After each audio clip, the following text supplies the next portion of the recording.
ಹಾಗೂ ಇಲ್ಲಿ ನೆರೆದಿರ್ತಕ್ಕಂಥ ಎಲ್ಲ ರೈತ ಬಾಂಧವರಿಗೂ ಕೂಡ ನನ್ನ ಸಾಷ್ಟಾಂಗ ನಮಸ್ಕಾರಗಳು. ನಮಸ್ತೆ ಜಿ. ನಾನು ಭಾರತೀಯ ಕಿಸಾನ್ ಸಂಘದ ಮಂಡ್ಯ ಜಿಲ್ಲಾ ಮಹಿಳಾ ಪ್ರಮುಖರಾಗಿ ಕೆಲಸ ಮಾಡ್ತಾ ಇದ್ದೇನೆ. ಮತ್ತು ನಾನು ಒಬ್ಬ ರೈತನ ಮಗಳಾಗಿದ್ದೇನೆ.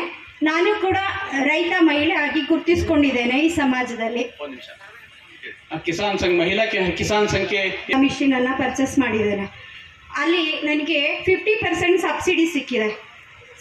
1,24,900 ರೂಪಾಯಿ ಅದಕ್ಕೆ ರೈಟ್ ಆದರೆ ನನಗೆ ಸಿಕ್ಕಿರೋದು 62,450 ರೂಪಾಯಿಗಳಿಗೆ ನನಗೆ ಮಿಷಿನ್ ಸಿಕ್ಕಿದೆ.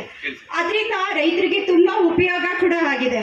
ಹಂಗೆ ಇನ್ನೂ ಹೆಚ್ಚಿನ ಮಟ್ಟದಲ್ಲಿ ರೈತರಿಗೆ ಉಪಯೋಗ ಆಗುವಂಥದ್ದನ್ನು ಮೋದಿಜಿ ಮಾಡಿದ್ದಾರೆ ಅನ್ನೋ ಹೆಮ್ಮೆ ನಮ್ಮೆಲ್ಲ ಭಾರತೀಯರಾಗಿ ನಾವು ಹೆಮ್ಮೆ ಪಡುವಂಥ ವಿಚಾರ ಆಗಿದೆ. ಸರಿ, ಕಟಾಯಿಕೆ ಮಿಷನ್ ಇಲಾಖೆಯಿಂದ ನಾನು ಕೃಷಿ ಹೊಂಡವನ್ನು ಮಾಡಿಸ್ಕೊಂಡಿದ್ದೇನೆ, ಹಾಗೆ ರಂಚನ ಮಾಡಿಸ್ಕೊಂಡಿದ್ದೇನೆ, ಹಾಗೆ ಎರೆಹುಳು ತೊಟ್ಟಿಯನ್ನು ಮಾಡಿಸ್ಕೊಂಡಿದ್ದೇನೆ. ಇದರಿಂದ ಒಬ್ಬಳು ಮಹಿಳೆ, ಒಬ್ಬ ಮನುಷ್ಯ ಆರ್ಥಿಕವಾಗಿ ನಿಜವಾಗ್ಲೂ ರೈತ ಇವತ್ತು ಕಷ್ಟದಲ್ಲಿದ್ದಾನೆ. ಅದಕ್ಕೆ ನಿಜ ಹೇಳಬೇಕು ಅಂದರೆ ಈ ಸಮಾಜದಲ್ಲಿ ಫ್ರೀ ಸರ್ವಿಸನ್ನು ಏನಾದರೂ ಕೊಡ್ತಾ ಇದ್ದಾನೆ ಅಂದರೆ ಅವನು ರೈತ ಮಾತ್ರ. ಯಾಕೆಂದರೆ ಬೇರೆ ಯಾವುದೇ ಜಾಬ್ಗಾದರೂ ಅವ್ರು ಮಾಡುವಂಥ ಕೆಲಸಕ್ಕೆ ಸ್ಯಾಲ್ರಿಯನ್ನು ಕೊಡ್ತಾರೆ. ಆದರೆ ರೈತರಿಗೆ ಅವ್ರಿಗೆ ಪೆನ್ಷನ್ ಕೂಡ ಬರ್ತಿಲ್ಲ. ಪೆನ್ಷನ್ ಇವಾಗ ಮೋದಿಜಿ ಬಂದಾದ ನಂತರ ಕಿಸಾನ್ ಯೋಜನೆಯಲ್ಲಿ ಅವರಿಗೆ ಕಿಸಾನ್ ಕಾರ್ಡ್ ಮೂಲಕ 6,000 ಏನು ಕೊಡ್ತಾ ಇದ್ದಾರೆ, 10,000 ಬರ್ತಾ ಇದೆ ಅಂತ ಇವಾಗ ಆಗಿದೆ. अभी पूरे देश में 11 करोड़ किसान इससे लाभान्वित हो रहे हैं और कर्नाटक के किसानों को तो 6,000 केंद्र सरकार की तरफ से, 4,000 राज्य सरकार की तरफ से किसान के खाते में डाले जाते हैं.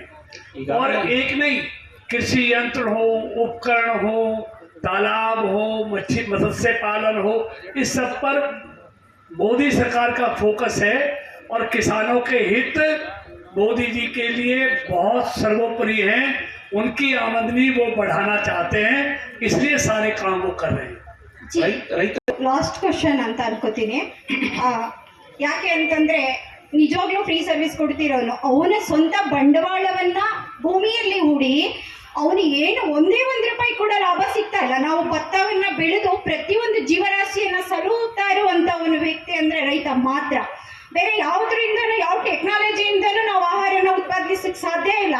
ಆದ್ರೂ ನಾವು ರೈತನ ಬೆಳೆಗೆ ನಾವೇನು ದಾನ ಕೊಡಿ ಅಥವಾ ಭಿಕ್ಷೆ ಕೊಡಿ ಅಂತ ಕೇಳ್ತಾ ಇಲ್ಲ. ನಾನು ಇದನ್ನು ನೇರವಾಗಿ ನಿಮ್ಮ ಹತ್ರ ಹೇಳ್ತಾ ಇರೋದು ಯಾಕೆ ಅಂದರೆ ಇದನ್ನು ನೀವು ಸರ್ಕಾರಕ್ಕೆ ಮುಟ್ಟಿಸ್ಬೇಕಂತಲೇ ಹೇಳ್ತಾ ಇದ್ದೀನಿ. ನಾನೊಬ್ಳು ರೈತ ಮಹಿಳೆ ಆಗಿ ಏನು ಹೇಳ್ತಾ ಇದ್ದೀನಿ ಅಂದರೆ, ಈಗ ಡೆಲ್ಲಿ ಚಲೋ ಅಂತ ಹೇಳಿ ನಮ್ಮ ಭಾರತೀಯ ಕಿಸಾನ್ ಸಂಘದಿಂದ ಕೂಡ ನಾವು ಡೆಲ್ಲಿಗೆ ಡಿಸೆಂಬರ್ 19 ಹೋಗ್ತಾ ಇದ್ದೀವಿ.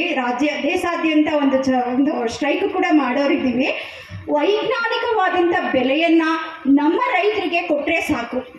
ಅದನ್ನು ಕೊಟ್ಟರೆ ನಾವು ನಿಜವಾಗ್ಲೂ ರೈತರ ಸಬಲೀಕರಣ ಆಗುತ್ತೆ. ನಾನು ಒಬ್ಬಳು ರೈತ ಮಹಿಳೆಯಾಗಿ ತಮ್ಮಲ್ಲಿ ಮತ್ತು ಈ ಸರ್ಕಾರದ ಪರವಾಗಿ ಇಲ್ಲಿ ಇರ್ತಕ್ಕಂಥ ಎಲ್ಲ ಅಧಿಕಾರಿಗಳ ಪರವಾಗಿ ರಿಕ್ವೆಸ್ಟ್ ಮಾಡ್ತಾ ಇದ್ದೇನೆ ಎಲ್ಲರಿಗೂ. ನನ್ನ प्रीमियम कम करना, जो फसल खराब है 50%, 33% करना, सब्सिडी देना, इसके लिए आप मोदी जी को क्या कहना चाहेंगे?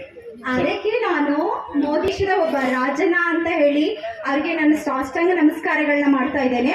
ಈಗ ಆಹಾರವನ್ನು ನಾವು ಬೆಳೆದಂಥ ಬೆಳೆಯನ್ನು ಆಹಾರವಾಗಿ ಪರಿವರ್ತನೆ ಮಾಡಿ ಅದನ್ನು ನಾವು ಮಾರಾಟ ಮಾಡಿದರೆ ನಮಗೆ 50% ಲಾಭ ಸಿಗ್ತಾ ಇದೆ ಅಂತ ಹೇಳಿದ್ದಾರೆ. ನಾನು ಅದೊಂದು ಮೀಟಿಂಗ್ ಕೂಡ ಅಟೆಂಡ್ ಮಾಡಿದ್ದೇನೆ ನನ್ನ ಮದ್ದೂರು ತಾಲೂಕಿಂದ. ಹಾಗಾಗಿ ಎಲ್ಲ ರೈತರಲ್ಲಿ ಬೋಂಡ ಮಾರೋದು ಅಂತಂದರೆ ಕೀಳರಿಮೆ ಆಗಿದೆ ಅಜ್ಜಿ.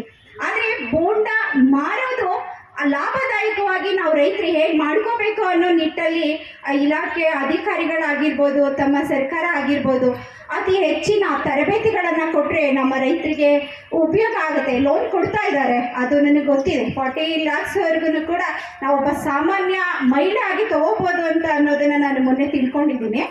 ಅದೇ ರೀತಿ ಅದಕ್ಕೆ ಆದಂಥ ಒಂದು ಟ್ರೈನಿಂಗನ್ನು ಅಥವಾ ಅವರಿಗೆ ಜನಗಳಲ್ಲಿ ಮನವರಿಕೆ ಆಗುವಂಥ ಒಂದು ಕೆಲಸವನ್ನು ಮಾಡಬೇಕಾಗಿದೆ ಅಜ್ಜಿ.